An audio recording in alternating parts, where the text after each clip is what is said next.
How is it that most blacks are Christians and yet blacks are stereotyped as lazy, promiscuous, and criminals? This has been the perception of blacks ever since whites encounter with blacks. Because when whites encountered blacks in Africa, first 400, 500 years ago, blacks were perceived as pagans, as barbaric, as uncivilized, as savage. So even though we have been Christianized for 500 years, and as a matter of fact, Christianity was supposed to be the tool that would transform blacks from being pagan, savage, uncivilized. Right. Even though we have been Christianized for 500 years, blacks have really been involved a lot in spreading Christianity, and yet blacks are not really seen as Christians. They're not seen as pious.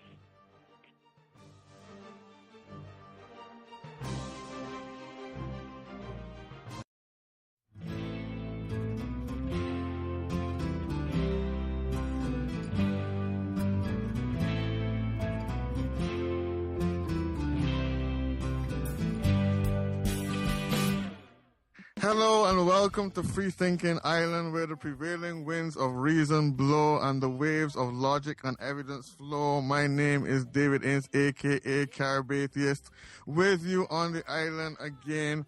Beautiful day with our guest today, Zay Green. And we've already had a great introduction into her and her writing. And of course, we have, as always, Joy, the Kahlua Queen Holloway. Hello. It is Joy, the Kahlua Queen, here with you on the Freethinking Island, bringing some rum and coke for Zay. Even though she sounds like a very sober and grounded person, I will keep the rum at a minimum. So just to let her vocal cords and get her going, because she's already on fire. Welcome, Zay, to the Freethinking Island. Thank you very much for having me. Zay.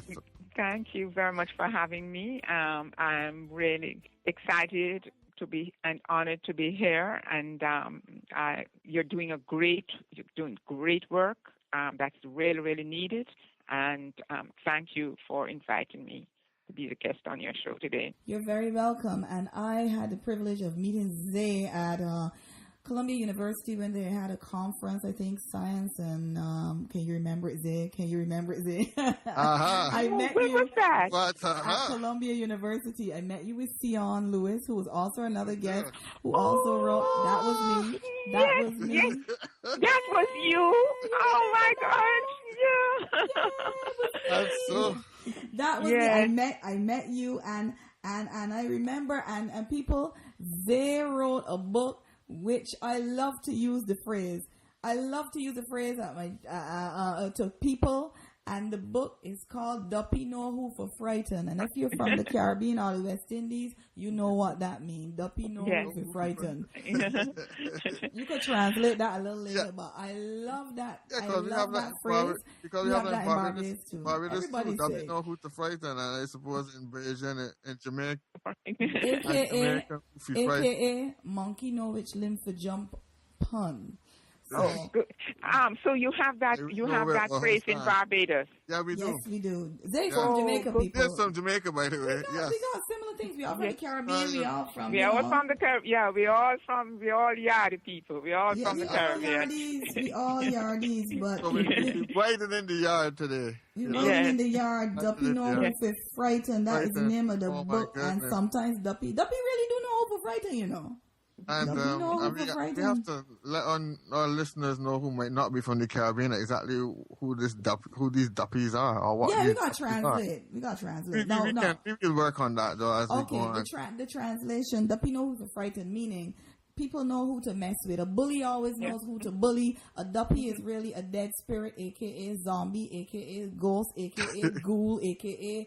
All right, you got it. Spook, aka whatever, you got that. So every ghost knows who it can frighten. That's why I don't ever have any ghost stories like those celebrity ghost stories. The Duppies know who to frighten. They know to frighten those celebrities. That's why I won't be on History Channel with my ghost story. But Joy, they're not frightening you. Oh no, darling, they don't inhabit my house. Not even the zombies frightening you. Not ready. I'm ready for them. You're ready for them. You always ready for the zombie apocalypse. I'm always ready for the zombie. You are ready and ready to go. I'm ready for Duppy, zombies, ghosts, ghouls, spooks, and all other things. But monkeys. But Zay is ready too, and Zay's ready. Yeah. Because I just want to say, yes, it is a bully. But there's also a sort of play on the phrase in that the church has been used for many years to oppress us, to scare us. In a sense, it's a play also on Duppy because, I know for many this is going to be very, very sacrilegious. But not too many of us listeners, though. If they listen to the previous but for free-minded people, for critical thinkers, the Duppy is a ghost, right? So I'm saying that this whole Christianity is really there's nothing to it. It's really just a ghost being used to frighten us as a people, because it has been used successfully over the years to keep us oppressed and to keep us submissive. But Zay, we got the Duppy conqueror here. Jamaicans talk about the Duppy conqueror. Yes. She is one of the Duppy conquerors. We come in on we were the army of Duppy conquerors, and we can conquer some Duppies here today on this podcast. On this podcast. On this island. Right, and I suppose Zay saying with Duppy know who fi frightened, what you're saying is that there's some people who don't get easily scared by these Duppies, but it seems that our people, you're saying black people, maybe seem to be more the ones under this Duppy. Is that right? Yes. Right, precisely. As the book says, it says this work, Christianity and Black Oppression, Duppy knows who Frighten, asks, how is it that blacks have been Christianized for more than 400 years and in some cases more than 500 years, and yet blacks are stereotyped as morally and mentally inferior, as they said at the beginning? So we were labeled as pagan and heathen, and we still seen as that.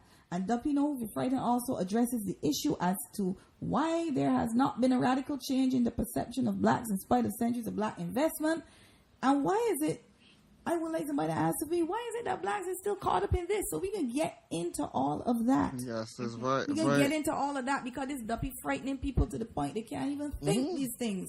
Yes, very, very, very interesting and very well written. But I must say that from looking through it, that there's some comparisons that you made I thought was interesting with the Hindu caste system, with also what you see as the black oppression in the church, which I think is very interestingly put, and perhaps that's something that you could start with as you go through. Joy put forward there a number of things that you talked about in the book, but that's one that I certainly haven't heard from many other people, or I can't remember really at least expressed in that kind of way. So perhaps you can give us a little insight into that. Before she gets into the book, though, we got to get all up in Zay business, because we're talking to the wonderful Zay, Miss Zay Green. Yeah, but right. Who is, we're going to ask, who is Zay Green? Because people probably listening thinking, well, who is she? Who she is? Who the body is?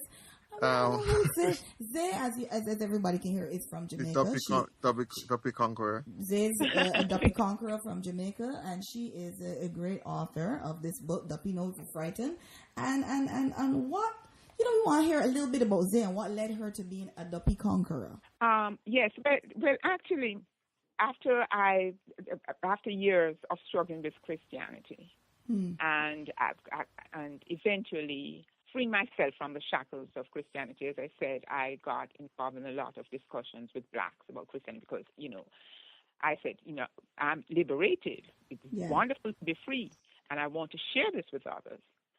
And so this is why I got into a lot of discussions with blacks. But what I learned is that the religion is really, really pervasive in black culture.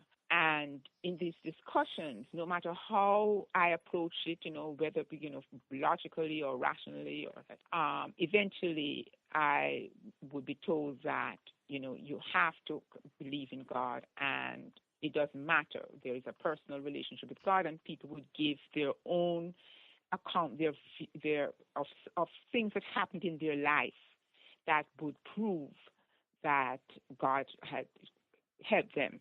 So it always goes back to the personal, the very egocentric. Well, this happened for me. But then, and so they triggered this question in my mind because I began to question what it is about the religion that alienated me. And what came, because, people kept saying, they gave their histories, they were come up from poverty, they come up in difficult circumstances, and they found God. And so it triggered this question, what is it that really alienated me in Christianity? And I found that I always felt an outsider, and that skin color was an issue for me. And that as far as I was concerned, God is white. And there's a lot of factors that contributed to this.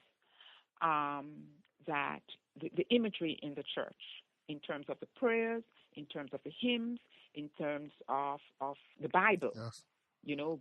Black is evil, white is good.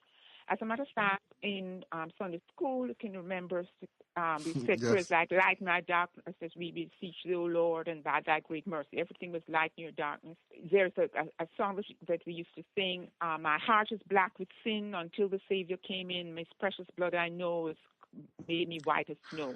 Okay. But I internalized a lot of that as black being bad and evil. Yes, so I could never feel this. So that's the language that you're talking about that was used there. It's the imagery. Everything black, bad. You don't realize it's going into your psyche. And this is a factor, I think, as a major contributing factor to black oppression. But when you talk to Christians, say, oh, no, that has nothing to do with the imagery. It has nothing to do with skin color. Right. But it does, because within the church, skin color is a major, major issue. Light-skinned people are, have privileges more than dark-skinned people. And, I won't go into that today, but that is a problem. And so I realized that I always felt like a Dalit, like an untouchable. And this came up because in Sunday school I was taught about the Dalits and how fortunate we are to be Christians and not Hindus. Right. Okay. Sunday school teacher. This is the caste system. The caste system. Yeah. And so the discussions led me to further research the caste system, because what happened is that I felt this.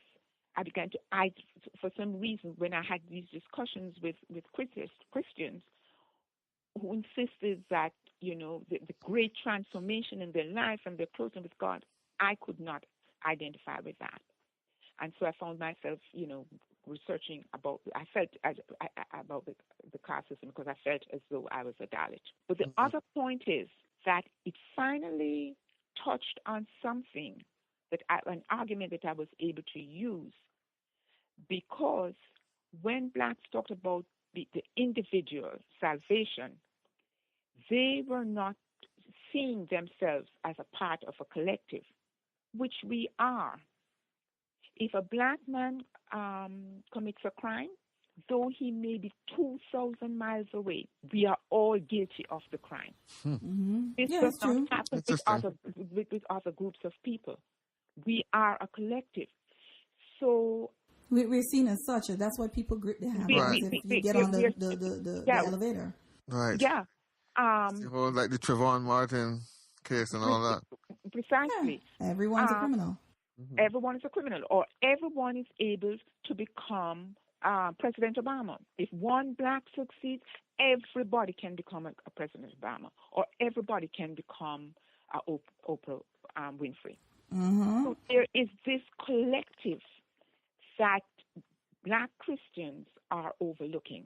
So now when they approach me and said, I'm doing well, I look at me, I'm now middle class, I came from poor, and look at what I'm doing. I say, but I want you to look, but not just look at you as an individual. I want you to look at as blacks as individuals, as a collective, sorry. Blacks, and this is a problem, blacks as a collective. And so further research, I found that the Dalits in India are outside the society. And the fundamental factor that contributes to the outcast status of the Dalits is religion. It's based on religion. They have committed they have violated the Dharma, and it's a karma what they've done that's caused them to be in the outcast status. It's kind of like how Christians say, "Oh, generational curse," so they don't care about So, oh well, something bad happened to you. Well, maybe it's a generational curse, so whatever. It's on you. This is how it is in the Black community. There is, before you're born, you have this curse, and it's the same thing with the Dalits. That it is transmitted. And the Dalits they cause pollution. And this is genetic. It goes from generation to generation, and it can also be transmitted. And if you look at blacks, it is the same thing. We pollute. One drop of black blood makes you black. And this concept I guess it's like almost like the stain of sin that we were taught about in church. Just one blot on that white quote unquote sheet of goodness. Mm-hmm. But I suppose what you're saying is that everything sort of emphasizes something else that is there, and that makes it so pervasive, because it's not something that you can remove. It's something that by your nature you are like this. That is it, and this is why, and this is the religion perpetuates this view, that particularly with the imagery of black as evil and white as good. I was also going to say that the attributes of God, that's further is a contribution to the oppression of blacks. And because God is all-knowing, is all good, is omniscient, he can see everything, he's in everything. If in terms of our relationship with white, if you really think about it seriously, he's a distributor of goods, he's the supreme judge. If you really think about it seriously, you will see why there is the underlying view, even though we don't admit it, that God is white. And He's massa. I follow in the breadcrumb trail, honey. I'm at Massa's door. I follow the breadcrumbs, and it's Massa, and he holding a zip too. He holding a blow pistol. Precisely. So what you're saying is the description is so close to what the people see as the white man, without even saying it. Not the white man. Not the white man. I said Massa. Okay, the Massa. man that running the plantation. Not every white man is run a plantation. But that Massa Massa got whipped that he's cracked. And he's below justice too. Yeah. And so you're making that connection, and you think follow that the breadcrumbs. Follow the breadcrumbs, buddy. You're gonna wind up right in the Massa plantation. And so Zay, so you were saying this even before you started writing. This is something that came to you even as you were growing up in the black church. In the black church, in the Caribbean. So others would be saying the same thing. Yes, of course. Yeah. What church was that? What kind of denomination? This is I grew up in the Episcopalian church until I was 6. Okay. Mm. Yeah. So all the ministers were white. Right. And if we of course they had to get your natives Christianized. Come on. Precisely. and if to obtain jobs, you had to get recommendations from the ministers. And as a matter of fact, ministers were managers of the schools, and so and many people and other institutions. So in order to get a job, you had to belong to a church. My mother had to not only belong to the church, she had to teach Sunday school, and she had to play for the church. Wow. It sounds like Ireland, how the church kind of, like a vine, like one of those vines that just kind of weave its way into, just really surreptitiously into all types of life. It's not just on the outskirts of life where, okay, this is what I do on weekends, on Sundays, and I go on, do my whatever, my rituals. It kind of wove itself into the whole fabric of your life, meaning, to get a job, and maybe you should belong to this church if you want to get a job. You don't really have to. Yeah, but we know you don't want to be on the outside struggling. Strings attached. Exactly. So it wove its way very sneaky and deviously into life because, you don't belong, you don't eat. I want to sort of emphasize this God is white, though, because it is, people get very upset about it. Really? Yes. Black Christians do. They don't really want to, they want to feel a sense of agency, that they're in control too. This is a problem, and they're uncomfortable when this issue is raised. Although they will tell you that they're relying on God for employment, for goods and services, etc. But then you ask them, let us get down to the nitty gritty. Let's get down to the nitty gritty. Who sets rules and standards and qualifications and certifications, and who says that you must have 3 recommendations to get a job?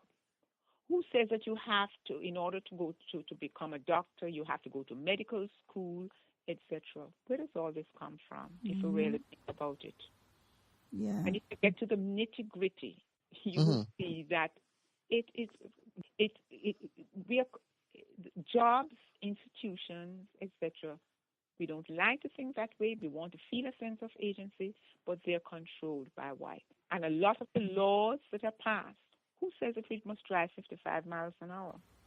It comes from God. Those are what they call man's laws. Man's laws. But and this is how you see this from a Jamaican and from a U.S. perspective, in terms of that law being, as you say, from the white person. I'm talking from Jamaica and from the U.S. Okay.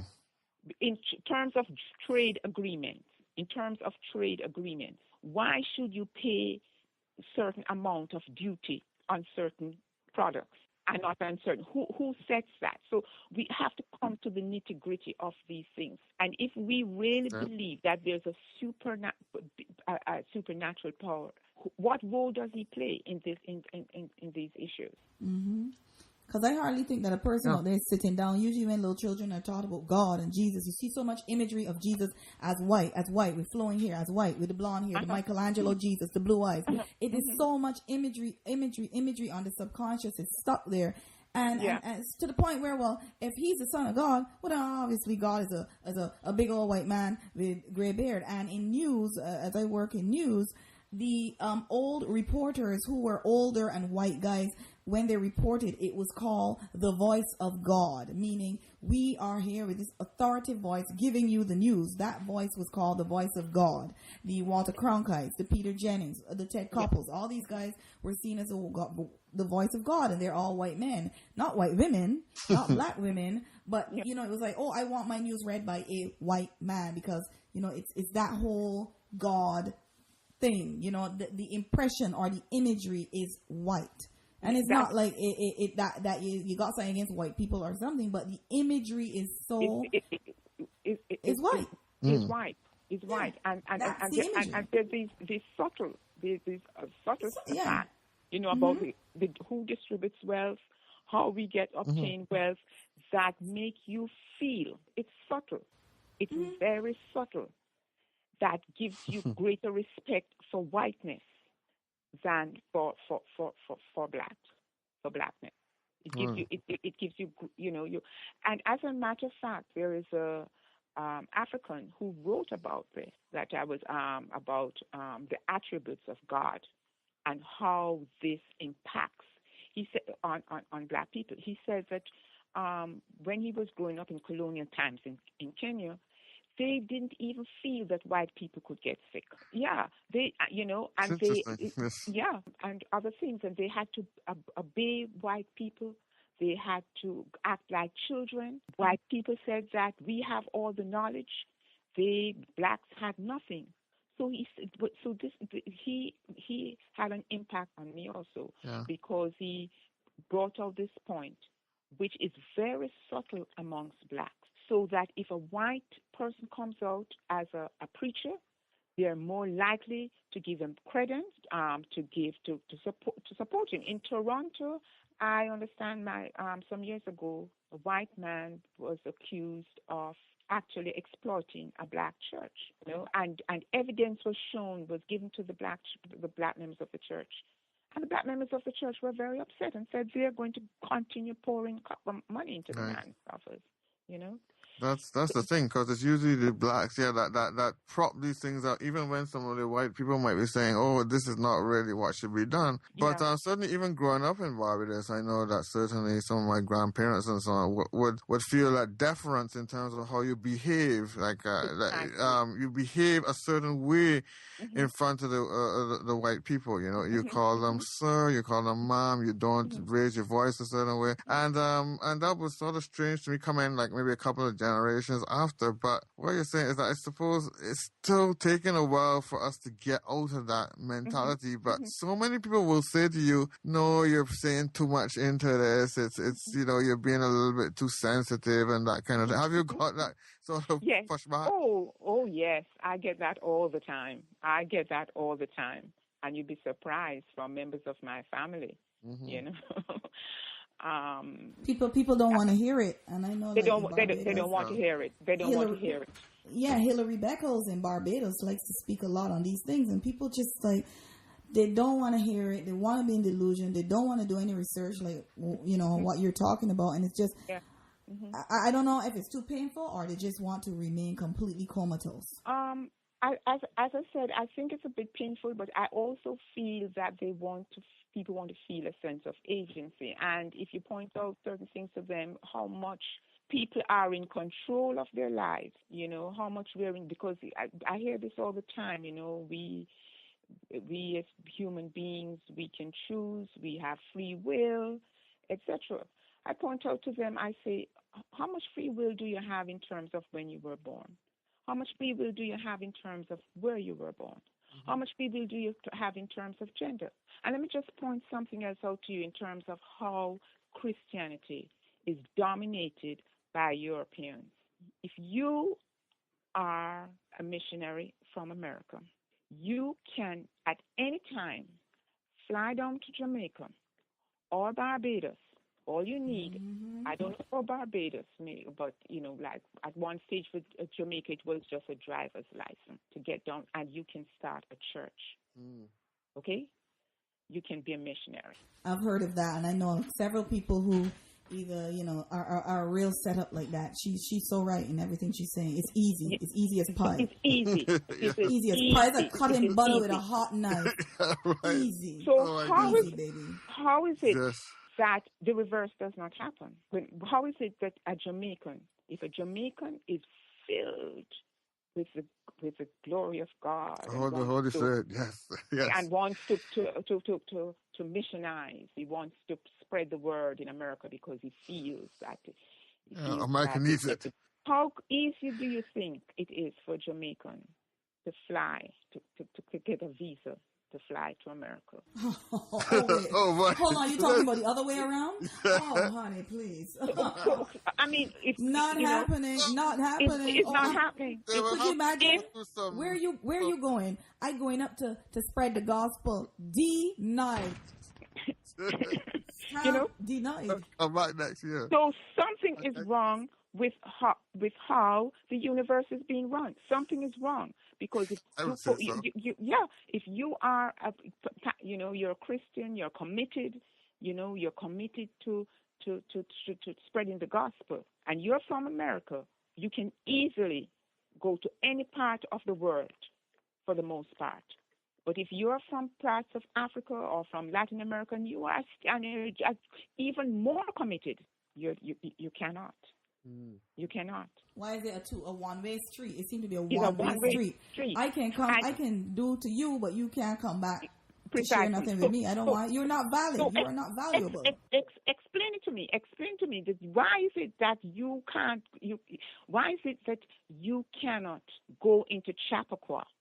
Why is it that you can't go into, if two black men decide that they're going to go into Chappaqua to spread the gospel, you would see how fast police cars would be behind them.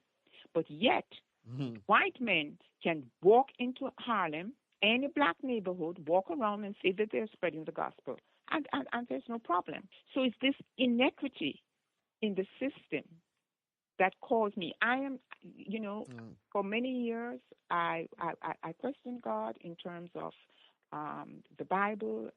I had a lot of problems, and in terms of science. But my chief reason for questioning the existence of God is the inequity that I see in societies, particularly when it comes to black people. When I see black women giving, tithing out of their unemployment benefits, forced to tithe, and I see black people suffering who go to church every Sunday, and they're in the week, they're going to Bible study, they are reading their Bible every day. Just recently, a co-worker, they've been laying off people. Every morning she reads her Bible, every single morning, and every time we frequently had arguments about the religion. And, they began laying off people. She said, not to worry. It's not in their hands, Miss Green. It's not in their hands. Right, but I suppose it goes back to this thing, though, the next life. That, okay, it looks like if it's so unfair now, but it's in the, just hold on. I mean, there's one of these songs that we used to sing in the Caribbean. Hold on, hold on, hold on, hold on. And it's like you are, all the evidence shows that things are going worse and worse, but if you just hold on, something will just flip, even if it's not in this life. And that's why I find so nice. It's like what you're saying is absolutely true, but it's so hard to get people to recognize that this is inequity, because they just think that it was just something will just miraculously change at some point. Without doing anything. It's like Amira Baraka said in a poem called Dope. It says, oh yeah, you're going to be in the next life, but you just got to die. Oh, and heaven will be right there. Yes. You just got to die. Isn't that something? And no one has really, dubious reports from the afterlife. Very dubious reports, but no one has any real concrete evidence the afterlife. So black people are content to suffer this life, while the other people are not trying to suffer in this life, though. It makes you passive. I mean, I suppose, yes, and passivity it makes you passive. And this passivity is seen as the most noble characteristic of the Christian, and this is, and so when people like us start to agitate a bit, rattle cages. That's not very Christian. We ain't Christians here neither. Right. So but, and I guess it's not even, or maybe they might start saying it's not very black. It's not polite. Or very black. It's like, what? Black people actually talking these things? Like, what happened? Yeah. So that's what really that's what really fueled you in terms of becoming an atheist then, and becomes of writing. That was the main thing, the inequality that you saw there? Right. So I come more from a cultural aspect. I sort of have a more cultural perspective on the issue of the existence of God, because to me, I mean, it's evident to me. I mean, how can we have a God who is good and just and all-knowing, and yet black people are suffering as a collective. Yeah, neglecting the ones that seem to love him most. To love him most. So something is not. It's not adding up. Yes. It's not two and quite. Two and two making 5. It's not quite there. Not quite adding up. It takes a while to see it though, because I mean, I tell you, once it starts as early, and I say with brainwashing, once it starts as a collective, and everybody's saying the narrative, and nobody you meet says, does not deviate from the narrative. It can make a young mind kind of, even though you second guess, you might think, I don't know about this, but everybody's saying it. The neighbor's saying it, across the street saying it, the news saying it, the radio saying it. So could I be wrong? Are you second guessing yourself? Did I leave the iron on? Did I lock the door? Is it really true? Is Jesus? I don't know. And you second guess yourself and you stay there and you feel that this is normal until one day you read a book or something catapults you and you realize, oh no, I am seeing right. All these people are bonkers. Yeah. Mm-hmm. They're bonkers. And I guess you had that moment that catapulted you right out of there. And it becomes so strong. It becomes so overwhelming that you just can't toe the line anymore. That's precisely it. I just also wanted to add something in terms of the perpetration of the Christianity and black oppression, and that is the high cost of religion. Because to maintain churches, it's very, very costly. To build a church, you need to have, these huge structures. Blacks have to apply for a mortgage, to pay for these buildings, and, the equipment, pews, the Bible. Helicopter blades. Mm-hmm.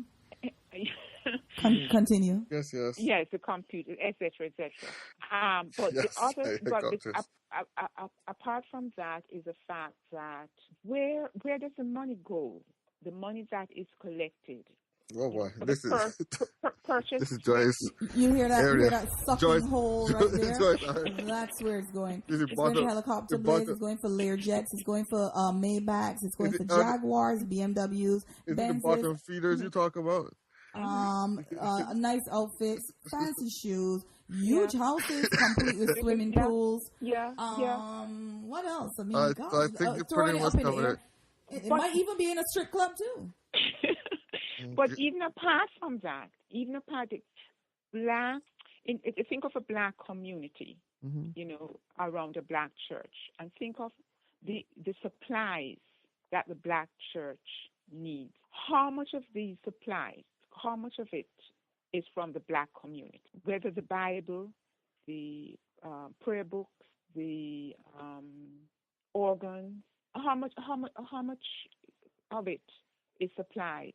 How much of these demands of the black church are supplied by the community?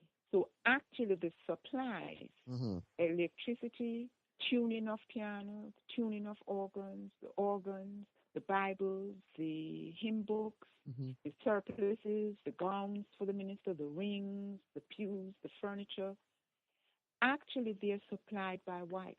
You tell me now one thing that you can think of that's supplied by blacks in the black church, in a black community. Most of the money that's collected, besides even going for the swimming pools and just for the regular day-to-day functioning of the church, most the equipment and the supplies of the church and what the churches demand in terms of supplies are supplied by whites. Blacks don't print the Bibles. Blacks don't have any printing presses for the hymn books, gowns, and if you track it, you will see. So actually, what the churches really do, the churches impoverish black communities. Because if we had, let's just say, we had some sort of religion that supported, even say, drumming, or really having black books, other cultural things, more. Yes, cultural things that black make. But you think of the church; it has nothing to do with. It has nothing at all to do. The churches are European in their structure. They don't want none of that. They don't want nothing. Wash that out. Let's get rid of that. It's kind of top. What you're saying is it really is a top-down structure. That it's not really, the church is not really being built by those in the bottom there. The those in the bottom are just receiving what's coming down. And that is exactly how the religion is. I mean, we talk about humanism, working together, the social contract, and going up and trying to make a voice, the voice of the people and for the people. And the church is the exact opposite of that. And I suppose with God as the figurehead. That Yeah. just makes the whole thing go in that direction. But it's interesting, I suppose, that once you have a God that's supplying, people outside of the church, be it the white people or the persons that have that power, they can actually dictate what's happening in there, even as they have no vested interest in what's happening in there themselves. And that is exactly what happens, because most of the ministers go to white seminary where they learn and they learn about and if they're learning out the King James version of the Bible, remember that is King James's version. Okay, continue. Let me put that footnote in there. Yeah, and they also learn about white theologians, Barth, and they learn about white philosophers, Kant, and Nietzsche, and psychology, and know very little about they don't have to know anything at all about their black culture. And we're not taught to appreciate it. We're taught to be ashamed of it, to get rid of it, and to become like the more you can whitewash yourself, the better you can be. And I'll take I'll pull a leaf from the book by H. Rap Brown. It's called Die Nigger Die. We want the quote unquote, that bad word, the nigger, to die. Die. D-Y-E or D-I-E. Like, either do one of the two, and you'll be fine. Die it, or just die. Go away. We want that to be gone. We want none of that music, none of that nothing, and even like in Barbados. Precisely. And that is it. What the church has been the forefront. Yeah, to wash us out. Yes, to wash us. No dancing like that. No moving like that. No music. Right. No reggae, that's banjo music. Yeah, that's banjo music. Get that out of here. If you want to be a proper person, you got to belong to the church. You got to be quiet. You got to keep quiet, and all that African crap. You got to get out of here. Yeah, it's interesting. Yeah, it's interesting. I just want to ask you a thing about, because you mentioned a lot too in the book about the black intellectuals, because a lot of us people will say, well, like, black people now have this opportunity to study now and can make a difference. But a part of the book here, you said black intellectuals are either cautious or fearful of being ostracized as arrogant if they critically analyze Christianity. To be black and poor and critical of Christianity is one thing, but to be black, middle class, and critical of Christianity is considered a blatant disregard of black sensibilities.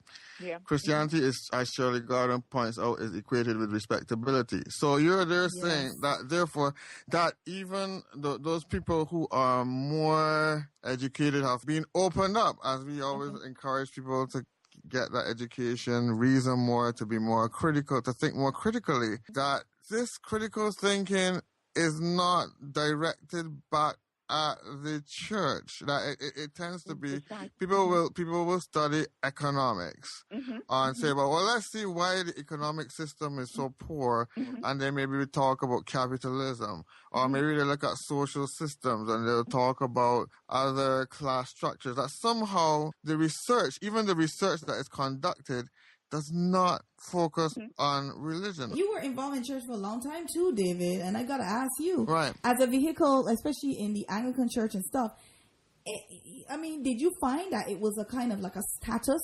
to belong to that? It put you at a little bit of a better society, right? And break it down. And I feel that a part of it is that these people feel that they owe the church some sort of deference. And I think, I don't know, Zay, if you agree with that. But you being a part of it, though, did you not feel like, like certain circles, you music, you were in a little bit of a different echelon. You're like, right. This was something a little bit legitimacy. More. Yeah. Right. And what you felt, therefore, that sometimes you want to do is to play a little bit, towards that, and to give them a little bit more legitimacy, because you realize that maybe as you go higher in society, if you can say something complimentary about the church, that helps the church more to get even more strength, and then it goes on, and you get more and more social. You feel socially like you're quote unquote a bit superior. But Yeah. it's meant to do that. Yeah. It's meant to do it. You feel like you're in a different bracket than the average, especially when it is like these. I call them like not the jump and sound churches, and not the rub down, shove down churches. You know, the lick up tambourine churches. That's a different thing. I'm talking about the fancy, frankincense shaking churches, the high church, with the altar balls. With the altar boys. I'm saying altar balls. Well, there are a lot of balls there. No Freudian slip going there. Joy Holloway. Yeah, with all of that, and the nice chalice made out of silver. All of that, and the wonderful Jesus hanging up there in the stained glass windows. That kind of church. Yeah. Not the lick down, burger down, carry on, tie head Baptist beating up the drum church. Cause that ain't the real Christian thing. That too African. So you don't want none of that. You think that both of these types of churches are equally oppressive? Would you say in terms of how they keep us in a certain mindset? Both the so-called high church, Anglican, whatever, Catholic incense waving, and the lick down evangelical tambourine churches. Do you see them as any different, or? That's a very, very good question. A very good question, which because I really felt that the Anglican Church and the more what is called mainline church, the mainline churches really are more progressive in that they don't rely so much on emotion or they're more rational, and they more tend to be involved in societal issues. Until I received a letter from a close relative of mine who is a top-ranking individual in a mainline church, and I was completely flabbergasted at his response to my book. And so I'm just really wondering if there's any real difference between, I shouldn't really base everything on that one individual, but when it comes down to the nitty-gritty and the basic of believing that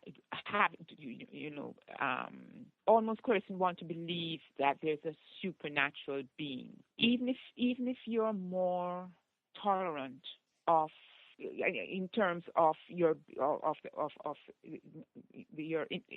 about the Bible, not being totally in terms of the inerrancy of the Bible. And even if you're a little bit more tolerant of other worldviews, if you really, really believe that when you die, there's a place that you're going to go to called heaven, and that there is something called sin, and that there is something that is original sin, and that you have to believe in Jesus, and you have to believe in the virgin birth, and are you really much different from what is the real difference between yourself and the so-called Pentecostal who believes that you have to speak in tongues? Yeah. It's just a different angle on things. It's a different brand of delusion. It's or maybe one's a bit longer, but yeah, it's something. One is a bit longer service and the other is short, sweet, get out of there, Right. Get your wine and bounce. Right. That's how it is. Very impersonal. And you're right, and you're right about that. And I don't know why a lot of black people are I find that it's fair. Why are they afraid, like how you did, examine the evidence that is there? Why are they afraid?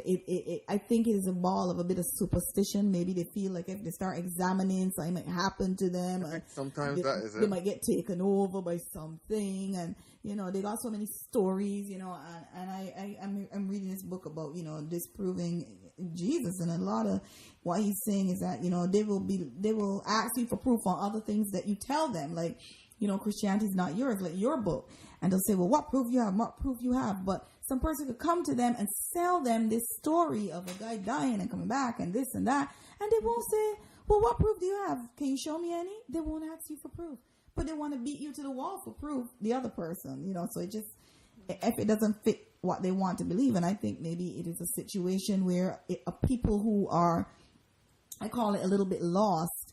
With all the things that happen in the new world, if it isn't a case of people just grasping in the air and trying to find their way in the proverbial darkness, they're just grasping at anything that will give them quote unquote salvation from the situation or the that they find themselves in, because I really do think though that this was part of our colonization. So as I said, to find jobs, to gain respectability, our whole social structure is built on Christianity, especially in the Caribbean. All our holidays are, surround the religion.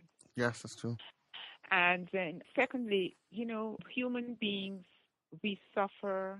There's death, there is loss, there is sickness. And so there is this feeling that, there must be something out there. We need something to lean on to help us. So that, I think, is one of the reasons why Christianity has survived. And especially the more difficult your life is the more likely you are to lean on something. Yes, to wish for something, or that you have something to really lean on.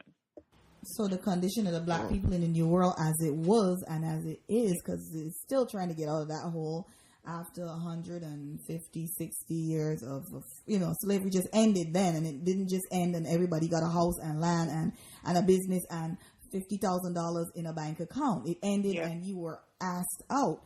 So after this kind of time, you are still kind of grasping around in the dark, I call it. You're still kind of suffering. You still need like good, something. Please give me something to lean on. It's like you still have that psychological need, because I mean we can't do anything about the history. That's the thing, and we find ourselves in this situation and what's happening here. And I guess the next question is that how do we? I mean, we're doing some things, but how do we really turn that tide? Because history is a lot. There's hundreds of years of history is a lot to turn back. I mean, what's your feeling now? Well, I think you and Joy have made a start. By your disseminating information to people. That is very important. Yeah, I've been saying that as long it's out there. So any person that might have the niggling in their head, they'll find this, and that's the start. That's a very, very important step, because to me, it is very encouraging. I think we still have to go a bit further. We have to build institutions, and I know that some of us are sort of wary of institutions. Some people just they don't want to join anything. They don't want too much structure. They don't go. But I think that we have to really seriously think of building an alternative, because people, as I said, it's part of the human condition in terms of suffering, loss, and pain. We're not going to escape it, And people need community, and people need we need alternatives. It's all right to say we are against this, we are not for this, but we have to have something in place, something for.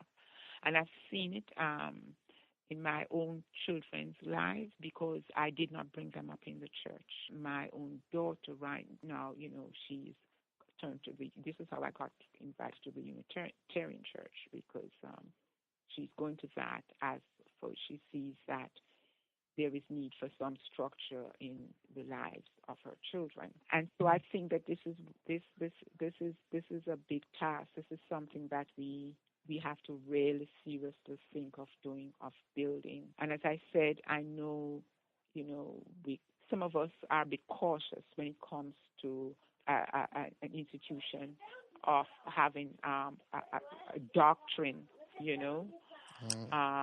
We won't get away from doctrine. We won't get away from people exploiting, others through, because we know that these are dangers of institution. But I think that we really have to think in terms of building alternatives. Yeah, it's very true, and that's what we're certainly looking at with the Caribbean, because the institution of religion is so strong, and people feeling a part of it is a big part. I mean, but for you personally, Zay, in terms of doing what you're doing and taking a stand as an individual without quite having the institutions behind you as yet. How has it been for you personally in terms of your community and that sense of belonging? Has that been affected by the fact that you're taking a different stand from so many people, both in Jamaica and even in the Black American setup? Yes, it has been, to be honest, it has been very, very difficult by my taking the stand. People that usually it's one of shock, because I'm older for one thing, and they expect the older Black woman to be a Christian, Oh yeah, for big sure, time. Big time. Big yeah, that's a given. They just, and also I quote unquote appear respectable. Oh right, yeah. I like how you put that. I like that. What is a respectable woman like you doing? Well, precisely. What? I thought you were a respectable woman. Thought I you didn't were think you were some kind of. Yes, I can't believe. So it has been. It has caused me a lot of pain, a lot of tears. With my family, understand it. Excommunicated, and so it has really, really been difficult. It's just recently we have found people who share my beliefs. I could find some fellowship or community in organizations as a Unitarian church, because Unitarian church allows for a wide variety of beliefs. You can be atheist and be a Unitarian, and you can be a Christian and be Unitarian. So, I could find, and for some years I tried that. And there's also another non-religious society called the Ethical Culture, which is, tolerant of atheist beliefs. So they're white organizations or white institutions that I could find some kind of support in terms of my ideas. But you still want to look for that home where people are kind of like you. I look for that in people of color. Exactly, speak the same accents, because they're in a different. They're in a different, they're gone clear a different level. It's not that you got anything against people who are different colors. I certainly don't. Yeah. But sometimes you're in a different place sometimes. They're from the Caribbean. Precisely. Yeah, it's very different. And you just want to feel a little bit more at home. It's kind of like when I was looking for people who, I know I thought like this, and I meet people all the time that did, but it's just like, is anyone from the islands? Is it me? Oh my goodness. Yeah. Can I get, where my peeps at? Yeah. Where are my people at? Yeah, where, you just want to say, like they say the roll call, wave your hand, wave the flag, Right. Anybody from Barbados, anybody from Jamaica, show me a flag. Show me a flag, man. Your ID, whichever way. You want to really be able to express that, and that's why I was so glad to meet you. I mean, although Joy has met you personally, I have met you virtually, but we've had some good discussions, and you've talked about your background. I think your husband being involved in church as well, right? Yes. Because this is what I point out to people, because my husband was a minister. I remember one day a woman saying to me, she shook her head. We had a good discussion about Christianity, and she shook her head. She said, "I just don't get you. I don't get you." There's a woman up the street, she told me, that the woman is sitting on gold. She and her husband, they're sitting on gold. And she looks at me and she said, your husband, he has a PhD, and you play the piano. And you could be, when she looked at the size of my house, a small house, she said, you could be incredibly wealthy. Yes. If you and your husband got together and built a church in this area, because your credentials between the both of you would have a huge following, and you could be incredibly wealthy. But you might not be able to look at yourself. Right. She could not understand. How I could never, ever undertake, become a part of that again. ever. It's amazing, and they don't realize the morality and ethics that come into standing up against religion. Because, as you rightly said, a lot of times we are doing things that go against our own self-interest. Precisely. And Precisely. and that's what a lot of. Precisely. I mean, why would we deliberately decide to go and take a position that ostracizes us or that makes us less likely to get particular jobs or be wealthy? Precisely. I mean, it wouldn't make sense unless you feel that you're doing something that makes a difference. That's, I think, what we need to get out there with people like yourself. Yes, and I'm very happy that young people like you, because I think that's what we need, young people like you to, really lead. Rattle the cages. Thank you. So we are doing. Yeah. I won't say we're trying to do. We are doing. So thank you. Yes. Thank you. I appreciate that. Yes, we are doing. Yes, and that, people. Yes. Yes. We are talking with Zay Green, dropping some serious knowledge, people. Do not work against your own interests. Wake up. She's waking you up. And don't be angry when people try to wake you up, because sometimes people like to press the snooze button when the alarm go off. They get angry. But once you press the snooze and you gotta wake up again and you realize you gotta get up. It's time to go to work. So don't put it on snooze, because don't press the snooze button. And I know so that you can do that 5 or 6 times. And then you wake up, it's too late. But hour later. No, when the alarm go off, you gotta get up one time. Don't get angry, and people get angry when the alarm go off because they like to sleep. But you got to wake up and get yourself educated. Read books like what Sion wrote. From mythology to reality. Read books like what Zay Green is here talking about. Our people. It's all about Duppy know who to frighten, and don't let the Duppies frighten you, because they know who to frighten, and when they realize they got you, they will frighten you. Because a lot of times I talk to people, I swear, and I might tell them, I'm not into Jesus, and they're like, oh well, I hope you don't have a situation where you have to call on, that kind of, you better not say that. You better not say that. Oh, no, honey, you can't frighten me with that, Duppy. That's a Duppy.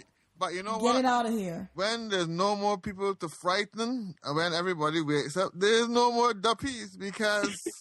She is walking the door back. It's walking like the doors go backwards. Poof at that point, because there's no one there under your spell anymore. As Jamaicans, they say walking the door back way and let the Duppies stay outside. Let them stay outside out there and haunt somebody else. Or leave them on Hollywood or on Hollywood sets or something, I don't know. They can haunt somebody else. So we had a really good discussion with Zay Green. Duppy know who to frighten, the author of this wonderful book. Please, you got to read it, educate yourself. She has a lot to say, really good stuff to say, really deep stuff, and us as Caribbean people, and also people of other nationalities and races too can certainly check it out and enjoy it, because I'm sure that there are a few people who are probably white thinking, why are these black people so into Christianity? Don't they get it? Well, many of us are now getting it, and we are doing, as Joyce said, doing action our best words to get others to see it as well. And to talk about action, I can't really leave today without talking about the action of the people here in Calgary. No, this is not in the Caribbean, but we did have floods this week. Many people displaced and evacuated, and people have pulled together and made the city better and put up people who are being displaced. People do things. The people, and that's the thing, not the supernatural, but the people realizing that there is something to be done. They got up. It's like the alarm clock goes off. Bang, the alarm is gone. We've got to get into action. What do you need? Where do you need it? How can we get it to you? People come down and do it, and that's the way you deal with everything in society. I mean, whether it's tragic or whether it's something that's a slow moving crisis, but you've got to get out there and do things. Like what's going on in the black community. We need to pull together like the people in Calgary and get it together and start realizing we got to help each other. We got to help each other. So, I mean, I just would put that in there, because there are people even in our community here, in even the secular community, that were displaced, but things are really getting better, and we have to learn from all these situations and every time we see one of these things, whether it's in the U.S. or in Canada, Jamaica, Caribbean, Barbados, wherever, it just shows you again that this supernatural is just not, it's just not working. You've got these disasters, these tragedies, these things that go wrong, and people say, well, there's a plan, there's a mystery, but we have to have the plan ourselves, because whoever is planning up there in the cosmos has definite. Maybe he's pressed his snooze button too. I don't know. He's sleeping too. As Susan Jacoby says, hope is not a plan of action. Yes. This has been really, really wonderful, and I really, really thank you both for having me. And David, I really want to congratulate you again on pursuing your PhD. I think that is just fantastic. Joy, thank you very much for your courage to stand up, because it's very hard. It's very hard, and particularly for older Black women, but also for young Black women, for Black people. But I think it's particularly hard for Black women. And so, I really, really appreciate what you're doing, and I hope that we will continue in this struggle and in this movement together. Thank you so much. Thank for you that. so much. Thank you so much for joining us too. And we will continue. We'll keep flying the flag and keep trying to wake up people and not have them push the snooze button. And it was no more trying. No more trying. No more trying. I'm doing. And it was so good meeting you too in person. It was good to meet you in person. I wish I could have talked more in person, but it was so crazy. It was really good to meet you and have you on the island. Have you on the island. I was about to say again, but you got to come again. You got to come again. Oh, yeah. Really good insight. Well, yes, I will. Thank you very, very much. I will come again. Thank you.